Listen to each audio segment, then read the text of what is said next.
Welcome to the Daily Update, where I'll go over the action in the market for Wednesday, November 1st, and then we'll see how things look for Thursday, November 2nd. The big news on Wednesday was the Fed. They didn't change rates. That was as expected. Then it came down to what is Chairperson Powell going to say, and the market kind of liked it. It wasn't anything necessarily new. It's kind of going in the same scenario that we've been working with the last few months. So the market felt a little bit of comfort in that, and after they gyrated around after the announcement was made, ended up taking things higher. We are turning more positive. We are improving, but we're still below the 200-day simple moving average on the S&P. Until we can get above that and close above that, that's going to keep things more mixed to even negative. But in the meantime, things are looking a little bit better, and we also have positive seasonality behind us. Let's go back and talk about what happened. Right at the open, we had a gap higher open, which is kind of strange on a Fed day. Usually the market's kind of quiet. It gyrates around after the open and then settles down. It was pretty much positive right after the open. Prices climbed above R1 at 42.09. So now we got back above 4,200. We got up to R2 at 42.23. Then we fell back down to R1, and that's where the market settled in until the announcement was made. As the day went on, prices gyrated as they usually do. They shot a little bit higher, a little bit lower before breaking above R2. So the market decided it wanted to go up, and we hit resistance right at the 200-day simple moving average. We closed down a little bit off of that. We were up 1.05% on above average volume.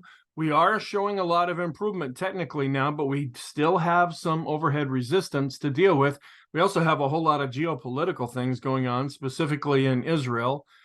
And it's about inflation, interest rates, growth concerns. What's the Fed going to do going forward from here? We kind of have an idea about that now, but that can always change as economic reports are coming out, and we're going to get some big ones later in the week. Some comments. We're back above 4,200 for the S&P. Growth did outperform. This was what we needed to see to show things improving a little bit more, is growth starting to do a lot better. And it didn't do great, but it at least is showing some improvement. Oil was down to $80.44. That's dropping down a little bit, which is giving support to stocks. The micro caps have been bouncing up a little bit lately, but we're still really near the new 52-week low that was set. On a short-term basis, we just have our stochastics, and it's the long-term stochastics chart that is still extreme. We've worked off all of this oversold condition. We still have a few things in the intermediate term with the PMO studies and the bullish percent index for both the S&P and the NYSE. They're showing some improvement, but they're still under 30. They're in that extreme negative territory. We're still dealing with this same basic scenario that the economy could be stronger than expected, and that the Fed will need to keep rates higher for longer. And that was pretty much confirmed in Wednesday's session with Jerome Powell. And this is the variable. Are they going to have to raise rates if things look a lot stronger? Keeping an eye on the Chinese economy, what's going on in Israel, things with oil, and then earnings are really driving the market these days too. The dollar was down and interest rates were down, and that gave some support to stocks. We still have the 30 to the 5 and the 10 to the 5 that have gone back to being normal. The 10 to the 2-year and the 10 to the 3-month are showing some improvement, but they are still inverted. Sentiment, we did tick up. We're still negative in the aggregate there, but we're at 32 where we had been at 31. And our trend is still negative. The red line's still on top, but it is coming down. The green line is starting to come back up. The ADX is rolling over a bit, but it's still above its moving average, suggesting that we are in a trending environment. Our bias is positive. We've had 3 up days now, and our momentum, I'm still keeping it mixed until we can get through that 200-day simple moving average. If we can't, if we're going to hit up at that level and then come back down, that's going to shift things much more negative. At least that's the way it looks right now. Some Fed notes, I just went through and tried to get some highlights of what was said. And the ultimate headline here is that the Fed did leave rates unchanged. We're at 5.25 to 5.5, and that was as expected. And then during the press conference, Chairman Powell did acknowledge that the Fed has come very far. It's like, you think we went from 0 interest rates up to 5.25 to 5.5? Yeah, that's pretty far. And it's now into a new phase for themselves. They're trying to decide, okay, before it's like, yeah, we have to raise interest rates because inflation is a problem. Now they're shifting gears a little bit, saying, okay, we don't want to do too much. We don't want to do too little. They're trying to take the Goldilocks approach to how are they going to manage interest rates. And another thing that he brought out in the press conference is that the idea since June of 2022 that they're going to start to decrease their balance sheet. Well, they're going to continue doing that. So that's something that the market has known now for a while. He just reaffirmed that that's what they're going to continue to do. And the Fed is not discussing rate cuts right now, and they're wondering if there are more rate hikes that will be needed. Still, they're still leaning more towards the hawkish side, where if they do anything, it will be to raise rates. If they do nothing, they'll probably just keep rates where they're at. There's really no talk of rate cuts at this time. The reports that came out, we had a whole slew of reports. We had the weekly MBA mortgage applications index, which was down 2.1%. Last week, it was down 1%. The 80 employment change came in stronger than expected at 113,000. They had expected 100,000. Last time it was at 89,000. Now this could have spooked the markets, and we'll get the full unemployment, the other unemployment report or the employment situation on Friday. We'll have to see how that matches up with this. Sometimes there are really big variations between this report and the report that's going to come out on Friday. The S&P Global U.S. Manufacturing PMI, the final reading came in right at 50. 50 and above shows expansion. 50 and below shows contraction. We're right on that tipping point, or last time it came in at 49.8. Construction spending came in as expected, up 0.4%. Last time it was up a full percent. The ISM manufacturing, this was the big one, and this came in weaker than expected at 46.7. They had expected 49. Last time it did come in at 49. The JOLTS job openings up just a little bit to 9.553 million from the 9.497 million that we had last time. Here's a chart of the mortgage applications where it's just showing how they did decrease over the previous week. And then here is the employment change, how it's picking back up after we have been seeing a general decline here. To see this go back up could end up causing some concerns for the market because it's part of this strong employment situation that has justified the Fed raising interest rates. The manufacturing PMI did tick up, and it's right at 50 right now, so we are showing some improvement here. That's suggesting that there's some strength in the economy, or at least an improvement. And construction spending year over year is starting to go back up. That's usually happening in a more positive environment. You look at private construction spending, where the residential, after it had been declining, is now starting to go back up, but we're flattening with the non-residential. And then on a month-over-month basis, we did decline as far as construction spending is concerned. Looking at the ISM, this is the big one. The blue line is the total, and that's the headline number, where we're just a little bit below 50 right now. We're pretty much flat, but we're starting to decrease with the orders. That could show a little bit of weakness. And then looking at the prices here, they are declining, and that's really what the Fed pays attention to, and deliveries are starting to go up. So this is kind of positive if you see prices going down, but they're still continuing to make more deliveries. And then exports versus imports, the blue line are exports, they're going up, and we're flat to slightly decreasing with the imports. And then looking at this, how it's been changing over a period of time where it did decline in the previous month from the previous month. And the market liked this. It took it more as being a little bit friendly. And then the job openings, they are starting to go back up after they had been declining. But the last couple of months, we've seen this really spike up.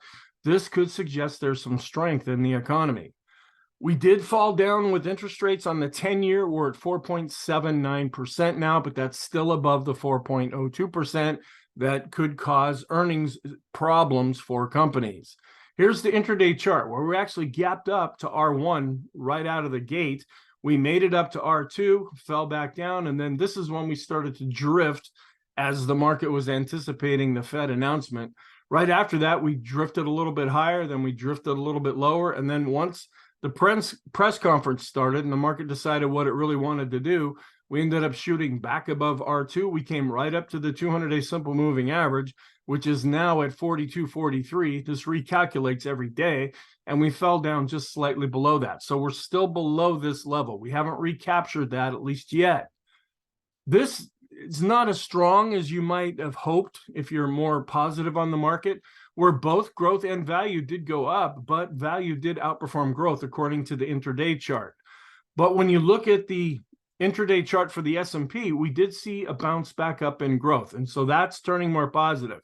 This is something that I've been pointing out. As the market's been under pressure, we've been seeing growth underperforming value. We did see it outperform in Wednesday's session, but now we want to know, is this going to continue to go back up? That would be more positive.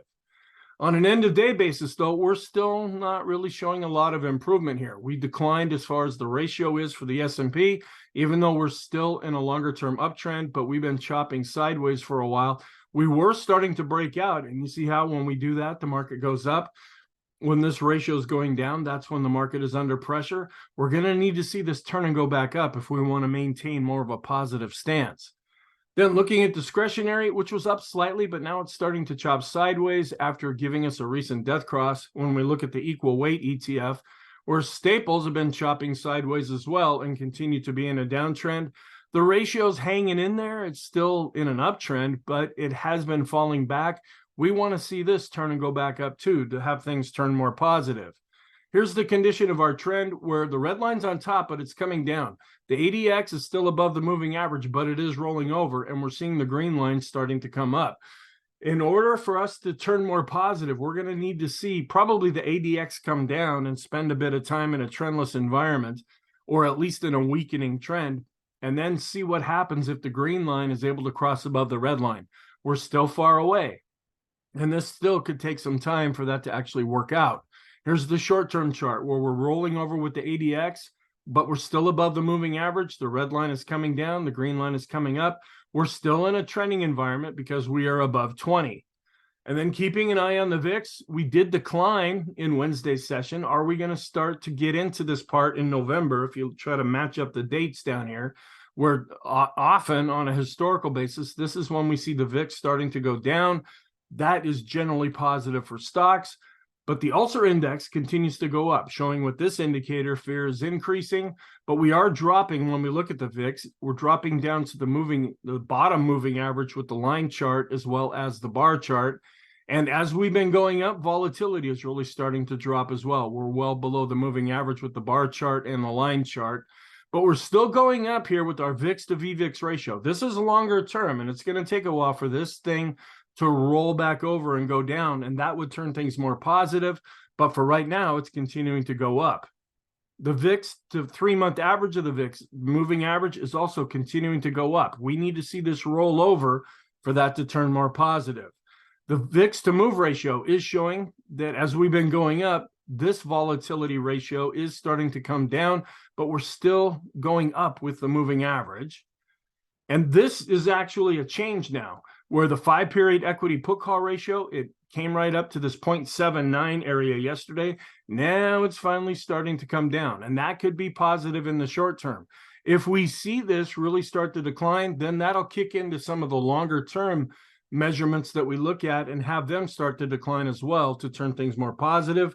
If we start going back down, this is going to probably turn and go back up, which would be negative.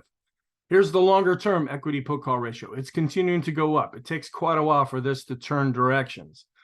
This fear gauge is actually coming down as stocks have been going up. This other fear gauge has also been declining as well. This is still a warning sign where we have the risk on, risk off ratio. It's continuing to decline on an up day. We want to see this going up if we're more positive on the market. It's continuing to fall. And I have something here that's not here now. I don't know what that is. It's probably the advanced decline line, showing a little bit of an improvement, but still below its moving averages. Now, when we look at the new highs and new lows, we are showing a bit of an expansion with the new highs. That's good, but we're still seeing a real expansion of the new lows as well. So our 5-period and our 10-period continue to decline. We're coming right up to the midpoint with the blue line here. That's the short-term moving average for the advanced decline ratio. We want to see the blue line and then eventually the red line cross above this midpoint for things to turn more positive. Accumulation distribution coming right up and it's just a little bit above the moving average. This could be positive. And the Chaikin money flows also chopping sideways on the day in and day out basis right now, but the red line is starting to come back up. That could be positive as well. We're coming right up to the 200-day simple moving average here. And I don't know if that's going to happen on Thursday or Friday or next week, or if it's even going to happen at all. But right now we are below this long-term support. We also look at the bottom where we were above average with volume. And that's pretty much the trend that we've been seeing as this indicator goes up, that volume has been pretty healthy. The force index is crossed back above zero. That's positive now. And looking at our stochastics, the short term is showing some improvement and no longer extreme, as is the intermediate term. We're still extreme negative with the long term, but we've crossed above the moving average. If this can get out of this area here and above this line, that would mean that we're no longer extreme with our stochastics. The Arun's pretty much chopping sideways now. I'm just keeping this on here because we had a recent extreme negative reading here. And we don't get those very often. And that kind of was about when we hit the bottom. Even though this green line shot up, it happened on a down day. And it's just kind of confusing there. Looking at the 20-period simple and exponential moving average, we're coming right up to the exponential moving average, which is at about the 200-day simple moving average. And this is acting as overhead resistance now. To turn more positive, we want to get above the blue line and the red line, and then eventually see the blue line cross back above the red line since it moves faster.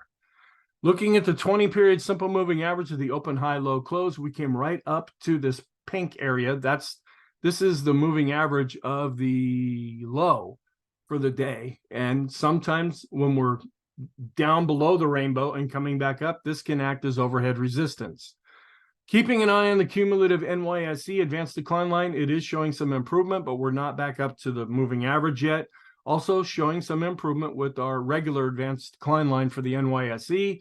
We're still working off of a death cross with our other NYSE advanced decline line study, but we are ticking back up. This has been positive for a few days now. The Swenlin trading oscillators crossed above zero based on price and volume.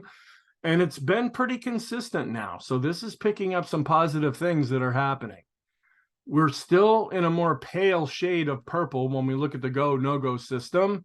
The TTM squeeze, it's still negative, but it's starting to flatten out here with this oscillator. And we're showing some improvement, but still negative with the balance of power. We're coming back up to the midpoint now with our highest high, lowest low value, but the midpoint continues to decline. We're going to need to close above that for this to start turning back up. We're still just a little bit below 0.13% below the 200-day simple moving average.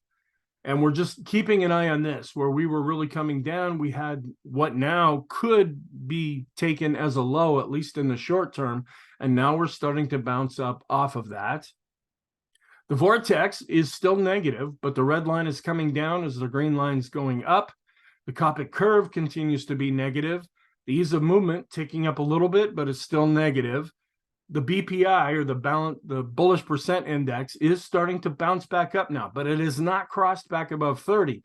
That's when the signal is actually generated, and we're not there yet. We look at the S&P McClellan oscillator after getting just barely extreme negative, and now we're bouncing back up and we're above zero. That's showing some pretty significant improvement. So our summation index based on price is turning up, and we already have been turning up based on volume. The NYSE McClellan oscillator is also above zero and looking more positive. So we're just barely starting to turn up with our NYSE summation index based on price, and it's hard to see, but it is ticking up a little bit based on volume. We're turning back to positive now with the Elder's Impulse system for the S&P. The RSI, we're coming back up and showing some improvement here, but we're still below 50 in the 14 period.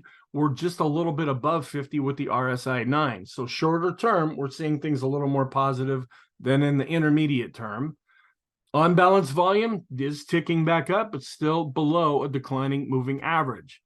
And seeing some improvement with our 200-day moving average study, where it's bouncing back up, as well as with the 50-period moving average study. And we're still above this 100% retracement level on our short-term fib chart. If we really get ripping, this will be above 4,300.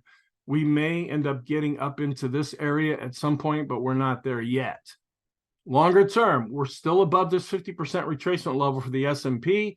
So far, this level has held, even though we broke it for a few days. We're coming back above it now. Longer term, we're back above this 4208 level and showing some improvement with this double fib line. And we're coming back up into the, well, it's above 75% in the quadrant chart here, where this is also showing some improvement. We're seeing a little bit of an improvement, but we're still negative with our oscillators. The PMO is turning up, but it's still negative, starting to turn back up based on price and volume. We've already barely crossed the moving average based on volume. Seeing some improvement here with the PMOs that are rising. We're also turning back up with the buy signals. We're just barely extreme negative with the PMOs that are above zero, but it is starting to turn back up. And we're just barely became negative with our NYSE bullish percent index, and now that's starting to tick up a bit. This is encouraging because this was actually looking a little more negative. The NASDAQ 100 bullish percent index just barely came down to this 30 level and saw some strength in Wednesday's session. But when you look at momentum, we're still declining with the slope oscillator. We're still declining with the MACD, even though it is starting to turn back up. So the slope and the TSI is actually looking a little more positive, where we have the MACD is trying to roll up, the PMO is trying to turn back up, and the PPO is trying to turn back up, but they're still negative, where longer term with the TRIX and the KST, they're continuing to decline. It's going to take a little bit more for those to turn up. And we're coming right up to the underside of the 200-day simple moving average, and we close just below that. And we're above this anchored moving average going back to the all-time high. So we were able to recapture that. And we're coming right up to the midpoint with our standard deviations chart. We had been at -3, then we were up at -2, then we were at -1. Now we're just a little bit into the -1 area, but on an intraday basis, we did reach the midpoint. Chaikin oscillators looking more positive and just about ready to cross above the midpoint, which could turn things positive. The money flow is turning back up, but is still below 50. The ultimate oscillator also going up, but still below 50. We have not seen a new dot yet with the parabolic SAR. We have a good day on Thursday. That might happen, but we don't know what's going to happen there. For right now, this continues to be negative. And we've been able to recapture this parallel green trend line here that's marking from the two tops that we saw. So we've been recapturing some levels that were lost. We got back above this other trend line that's dark blue, and now we've been able to get back above the green trend line.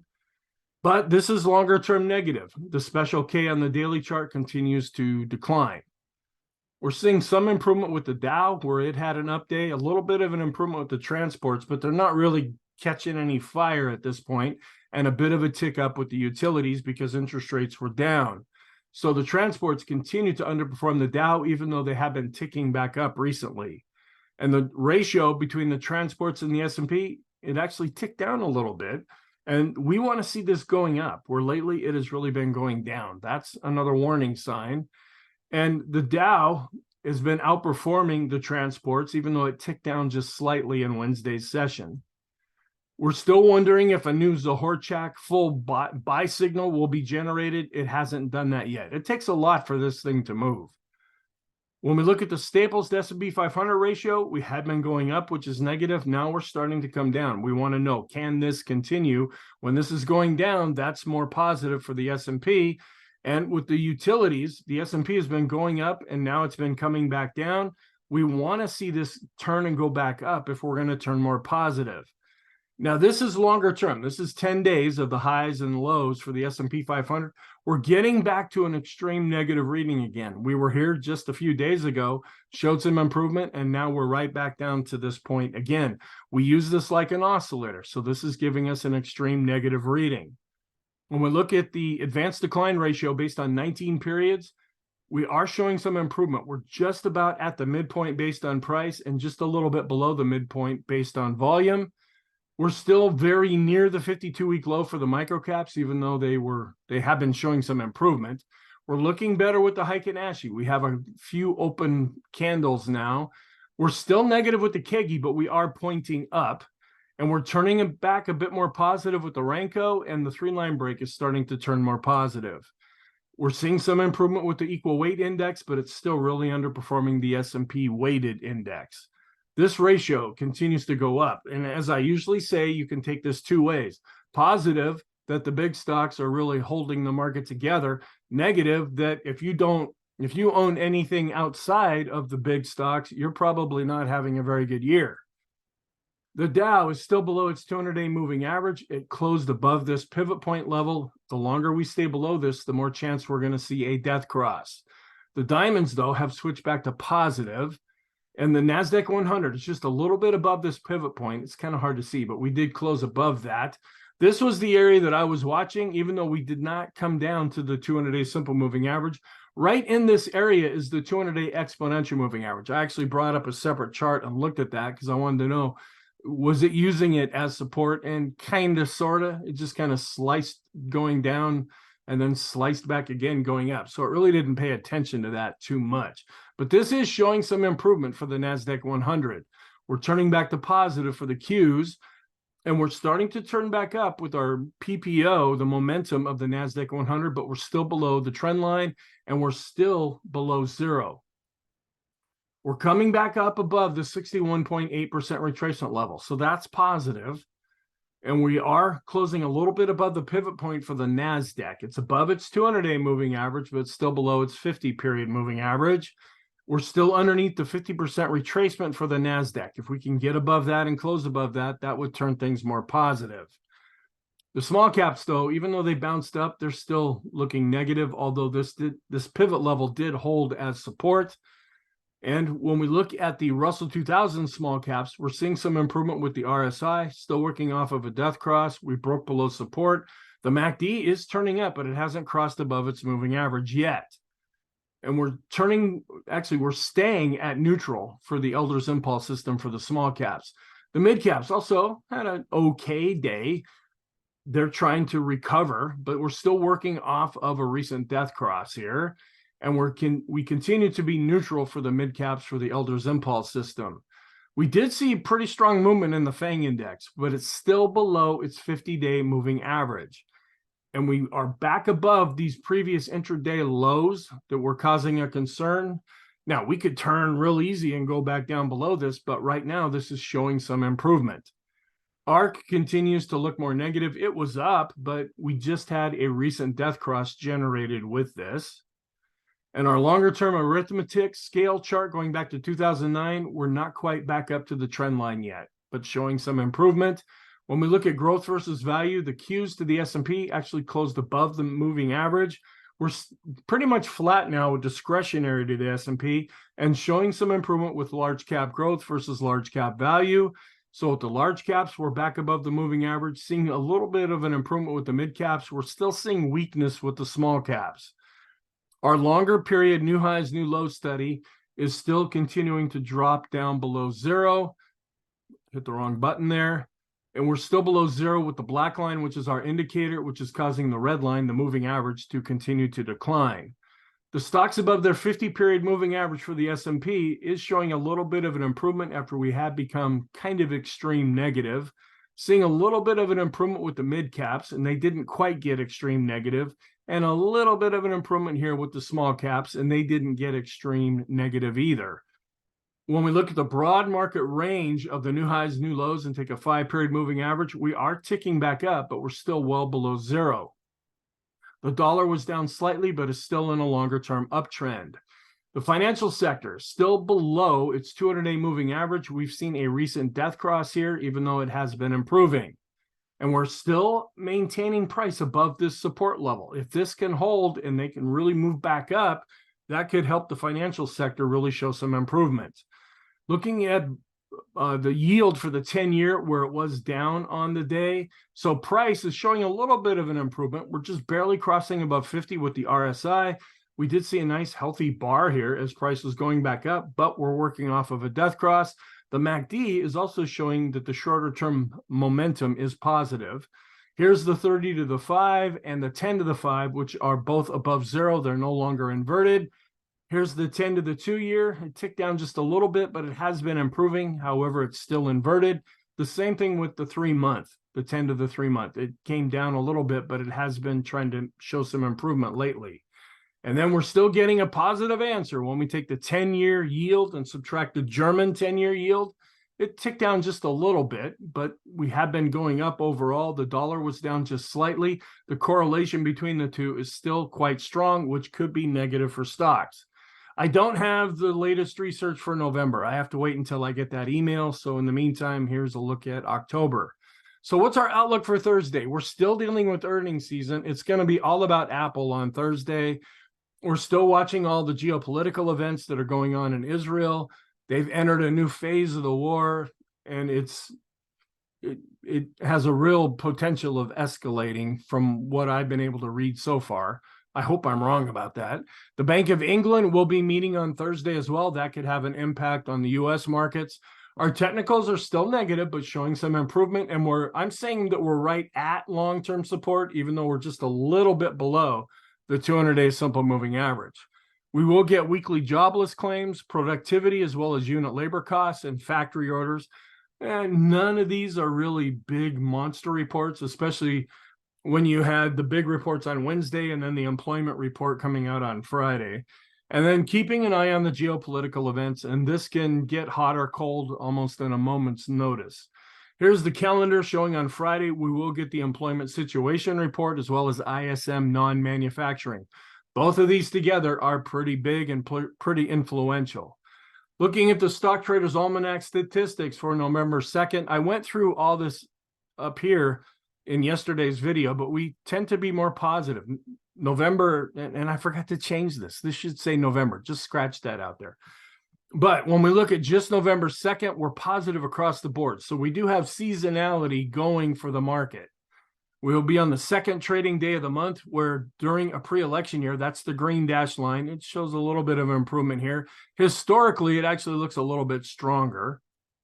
And then during a pre-election year where the current president is running for re-election, now we're coming into a sweeter time, at least historically. We'll have to see if it plays out that way this time.